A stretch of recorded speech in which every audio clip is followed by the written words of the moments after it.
নতুন সেনাবাহিনীর প্রধান হচ্ছেন বর্তমান লেফটেন্যান্ট জেনারেল ওয়াকারুজ্জামান। আগামী 23 জুন 3 বছরের জন্য এই দায়িত্ব গ্রহণ করবেন তিনি। মঙ্গলবার আন্তঃবাহিনী জনসংযোগ পরিদপ্তরের সংবাদ বিজ্ঞপ্তিতে বিষয়টি জানানো হয়েছে।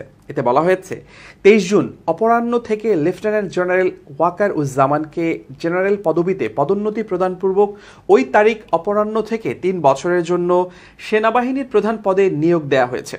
General SM. শফিউদ্দিন আহমেদ 2021 সালের 24 জুন 17তম সেনাবাহিনীর প্রধান হিসেবে দায়িত্ব গ্রহণ করেছিলেন। লেফটেন্যান্ট জেনারেল ওয়াকারুজ্জামান 1985 সালের 20 ডিসেম্বর 13তম দীর্ঘমেয়াদী কোর্সের সাথে বাংলাদেশ সেনাবাহিনীতে কমিশন লাভ করেন। তিনি defence services command and staff college Mirpur এবং যুক্তরাজ্যের joint services command and staff college থেকে গ্র্যাজুয়েশন সম্পন্ন করেন। এছাড়াও তিনি জাতীয় বিশ্ববিদ্যালয় থেকে মাস্টার্স অব ডিফেন্স স্টাডিজ এবং যুক্তরাজ্যের King's college, university of London থেকে masters of arts in defence studies degree অর্জন করেন।